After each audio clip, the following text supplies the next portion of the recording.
Terima kasih kepada Pian Berataan yang masih bergabung dalam program Kalimantan Selatan. Dan bagi Pian yang baru bergabung, kami akan menyajikan 3 berita utama pada hari ini.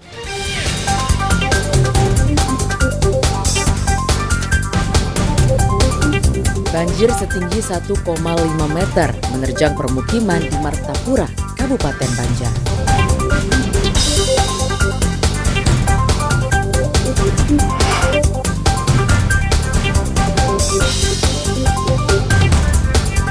Kebakaran meludeskan gedung Madrasah Sanawiyah Bina Taqwa di Pulau Promo, Banjarmasin.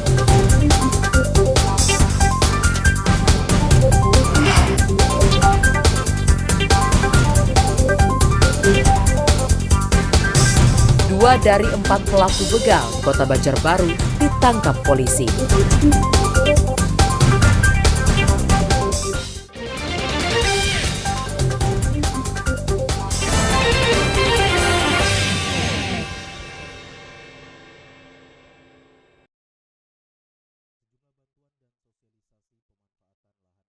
Tahun 2025 ini, petani karet di Kabupaten Tabalong akan mendapatkan bantuan peremajaan karet.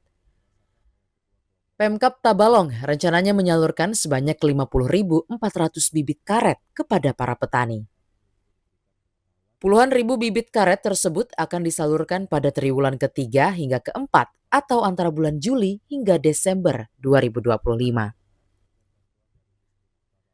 Penyalurannya menyesuaikan cuaca agar bibit pohon karet bisa tumbuh dengan baik. Nah, untuk yang sawit sama karet itu di triwulan 3-4, Mbak. Karena untuk pengadaan bibit ini tidak serta-merta kita ditempatkan di sewaktu-waktu bisa. Kita harus menyesuaikan musim. Jadi ketika sudah memasuki musim penghujan, baru kita bisa dropping bibit. Karena kalau di musim kemarau itu nanti takutnya bibit akan gagal. Peremajaan karet di Kabupaten Tabalong tahun 2025 ini diperkirakan menyasar lahan seluas 120 hektar. Selain bibit, Pemkab juga akan menyalurkan bantuan penunjang perkebunan karet seperti belerang, herbisida, dan fungisida. Dedi Junaidi melaporkan dari Kabupaten Tabalong.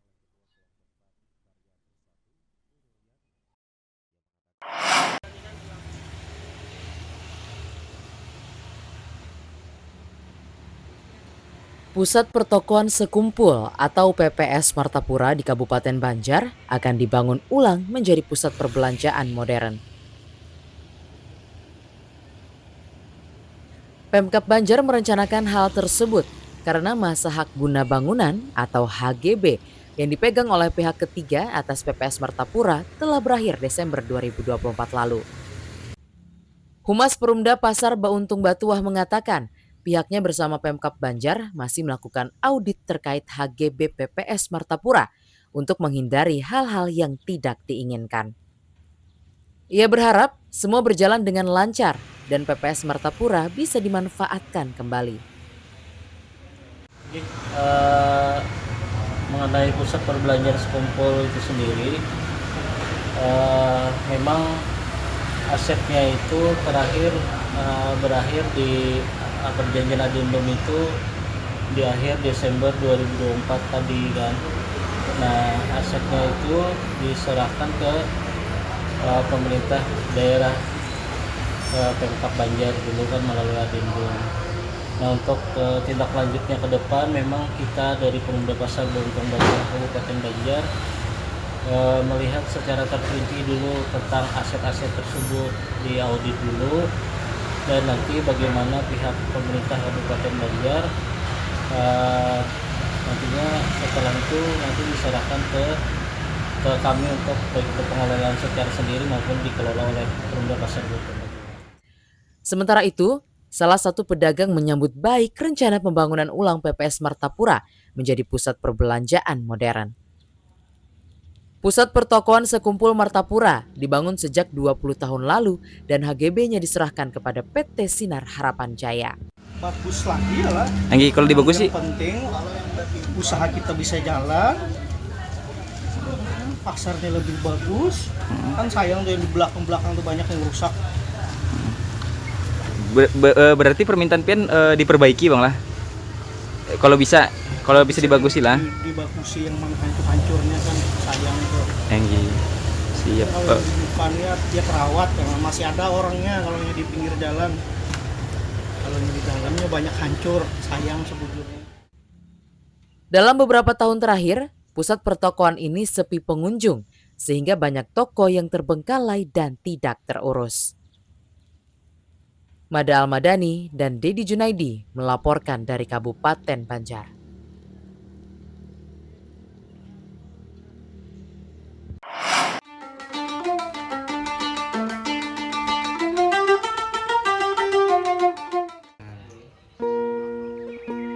Seorang pria di Kabupaten Barito Kuala, Kalimantan Selatan, menekuni usaha pembuatan alat musik tradisional khas Kalimantan bernama panting.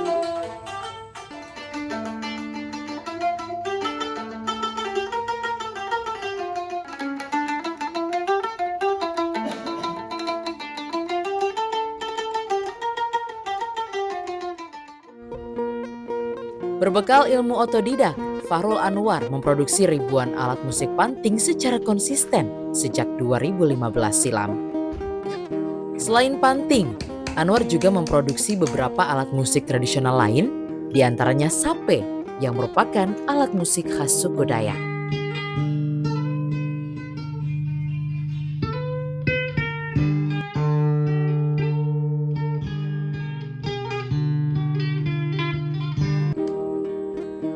Pria berusia 32 tahun ini membuat kedua jenis alat musik tersebut menggunakan bahan baku dari beberapa jenis kayu seperti kalempan, jingga, dan kayu binjai. Kayu-kayu ini ia datangkan dari beberapa wilayah yang ada di Kabupaten Barito Kuala. Sebelum diolah, kayu akan dikeringkan secara alami tanpa terkena sinar matahari langsung.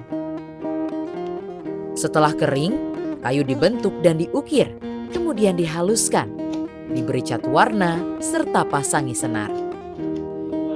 Proses produksi untuk satu buah panting maupun sape memakan waktu sekitar 5 hari.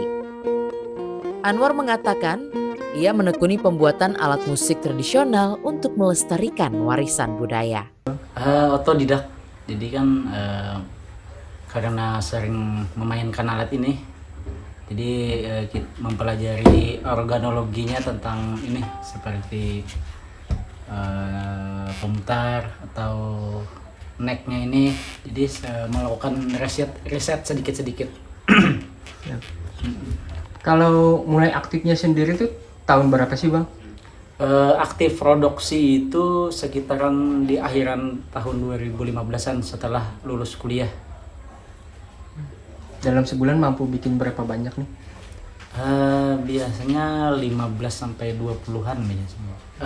Mudah-mudahan budaya kita tetap terjaga, kesenian kita berkembang dan lebih diminati dari kita lokal ataupun yang dari luar. Anwar memasarkan alat musik panting dan sape melalui media sosial yang peminatnya tak hanya dari tanah air, namun juga mancanegara. Dari usahanya ini, Anwar meraup cuan sekitar 7 juta rupiah per bulan. Dedi Junaidi melaporkan dari Kabupaten Barito Kuala. Informasi tadi sekaligus menutup perjumpaan kita pada hari ini. Ulun Muhammad Dava Saputra dan seluruh rekan redaksi yang bertugas izin pamit undur diri. Selamat beraktivitas dan salam wajah sampai ke puting.